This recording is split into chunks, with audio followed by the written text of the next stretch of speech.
Wow. Right, well, it's taken me around about an hour so far. This is the passenger side sill, if we get to focus a bit better. There we are. This is the passenger side sill. Now, as you can see, white is actually the correct colour that it should be. It should be all body colour down to the very bottom lip of the sill itself. And this side is remarkable.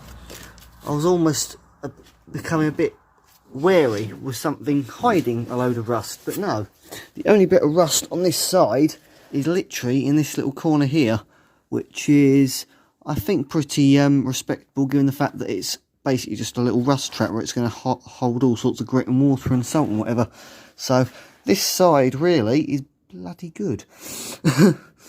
So yeah, I'm really impressed with this side. The other side's not quite as nice, but it is appearingly solid apart from the same thing the other side. So let's take you around that side. Right, so this is the driver's side sill. Now, the first thing you might notice is that this side hasn't got any hole here, because where you've got a jacking point underneath here, you're supposed to be able to put hang the jack itself in a little hole here, and then it pushes up and the hole basically supports it in place and holds it. So I've always wondered why there isn't the hole there, and it was always presumed when I explained it to someone that maybe it had like a repair pallet over the top of it. But from what I'm finding at the minute, I can't find any evidence of that, so I'm not entirely sure where that hole's gone. But this side, as I said, it isn't anywhere near as nice, but it is still mostly solid. It's got the same bit of rust at the front here, which is literally, in fact, this side's a little bit worse, I think you'll agree. But again, it's nothing you don't expect from a car this age, and still damn pretty good really for a car this age. Now, something I did remember that I read in the service history was that it had the inner sill this side had a little patch somewhere around this area, and if we look about here, you can just about see resemblances of where it's had a patch down along here. And if I show you along here somewhere as well, it's where it became a little bit hard to scrape the underseal off, and it's basically because from there all the way along to, where is it, there, you've got and again another patch. So it's not quite as tidy this side, but considering the fact this car is 45 years old, it's incredibly good compared to what it could be. So I'm really happy so far. It's a little, I think you'll agree, it's definitely a bit of surface rust, so it's definitely water's got a lot more behind the chutes this side. But all I can say is whatever the hell's in the chutes that they put on it back then has done a damn good job. So it's really happy. So I'm going to leave it there for today, and hopefully I can start scraping the floor off tomorrow, because I'm not at work tomorrow. So I'll try and get some of the floor pan done tomorrow. But as you can see with the floor pan, apart from a tiny little bit at the front that I found when I was at that end doing the seal, the floor pan was pretty good anyway. So I mean, you can see it there, that's nice and solid. So yeah, we'll find out about that tomorrow. But hopefully you've enjoyed this instalment of Project Mark 1 Renault 5. Hi guys, so coming to you from the underside of the Mark 1.5 today.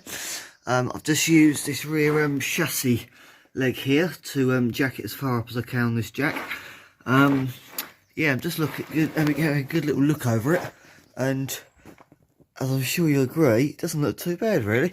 I can't find at the minute any what you would consider quite bad rust from the outside view of things. So yeah, I'm going to I've made a little start down there. You can see a little red spot in the sort of the belly pan of the floor bit, which is basically underneath the rear seats. May I start there? I'm going to try and get as much of this done as I can today, and hopefully it should then mean that we get a good idea as to what we're looking at in terms of what work it's going to need. But till all this underseal's off, we're not going to know, so I'm going to crack on with it and update very soon.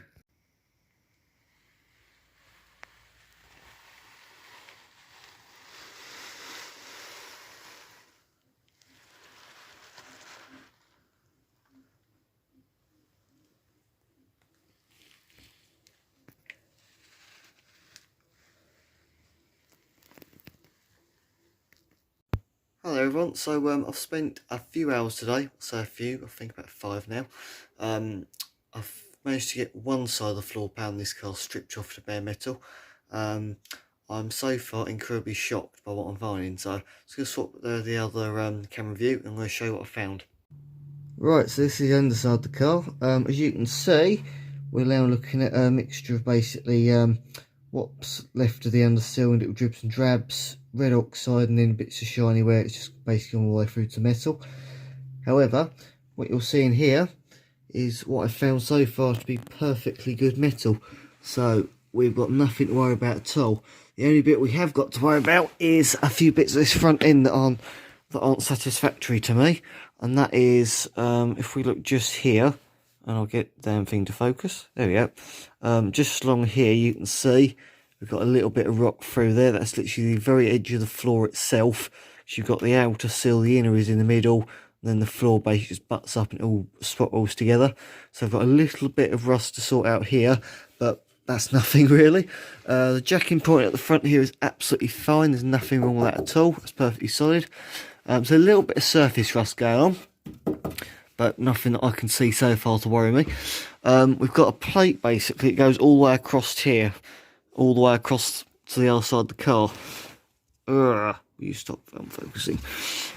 And we've got a little bit of at the top front end of it here, where you got the anti-roll bar. You've got a little bit of rust going on there, and what I think is basically it's where it's obviously a plate welded to the chassis. It's probably just a little bit of something got between them, so I'm not sure what I have to do there. Might well have to take the anti-roll bar off, obviously grind it all back and see what we find. May well end up with a plate there, I'm not sure, not entirely 100% yet. But yeah, the other stuff is a little bit of surface rust here that was building up behind the undersill, but in that respect I think we've basically just caught it in time. So overall I'm extremely happy, to say the least. I was not sure what to expect from this old car, because you can see something that looks quite uniform and often you find absolute horrors behind it, but so far that doesn't seem to be the case on this car. So far very, very happy indeed. Right, so obviously this is the driver's side now looking at, which is still black with the undersill. Hopefully get that one done in the next couple of days. There's a little bit I can see from here, which is basically those two orange patches there. So I'm not sure what I'm going to find there. But to be honest, when I don't find rust, I'm more surprised than if I do. Because we are talking about a 45-year-old car here, and French cars normally rust for fun, if you ask me. So yeah, that's progress for the day. We've got the passenger side stripped off, and so far very happy with what I found. So happy days. Okay, so welcome back to the Mark 1 project. As you can see, we did that side the other day. Still got this side to do on the floor pan, that is, at least. Can't use stupid thing focus. There we go. It's vaguely better. So this is just a bit of a insight into what the rest of the back end's like, which really is not bad when you think about it. I'm going to get that belly pan done first, and then once I've done that, I'm then going to take the fuel tank out. Then I can have a look underneath. Should I say above that? I mean, from what I can see, I think you'll agree it looks just like it's still got all the red primer behind it.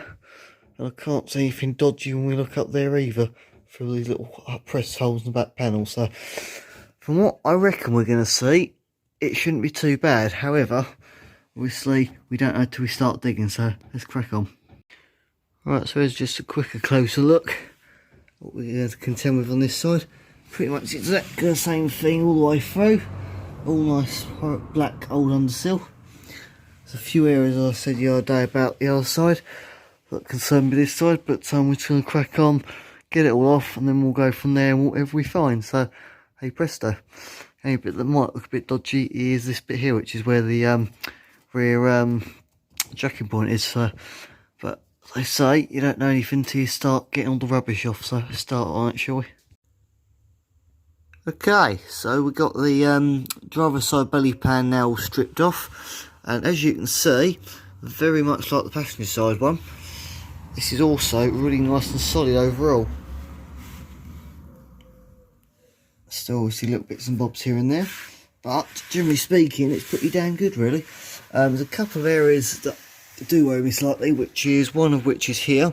You can actually see the it's been patched there, so what we might find above that I'm not sure, might be a little bit scary from what it looks like here, because he's normally right inside out. So yeah, what I'll probably do is lift up the back seat and have a look under there for that. We've also got, which I just found, where is it? Oh, here it is. Got a little patch that's been done here, and there's a little bit of surface rust either end of it, so we'll give that a nice light grind off and see how we find that. We've got a little bit of holdage going on around here, which will be directly underneath the driver's footwell where the pedals are. Jacking point is absolutely fine though, so that's good. So hopefully it's a nice localised bit of area here where you just need to cut out and weld a new piece in. And as for the anti-roll bar up this end, that hasn't got anything wrong at all this side. I think the way to say this really is that it looked nice and uniform before with all of this on here, but because my very first car was held together like this and underneath the unseal was an absolute horror, I decided that last year it was, no, let's take it off the road prematurely and make sure it's definitely preserved. And to be quite frank, I think that's exactly what's happened. It's been well preserved, because if this had gone out for another winter, that would not be in that condition in my opinion. It would be properly rusty. So I think it's been done just in time, and I've caught it before it's all got really bad. So that's as far as the floor pan's concerned anyway, so I'm really impressed so far.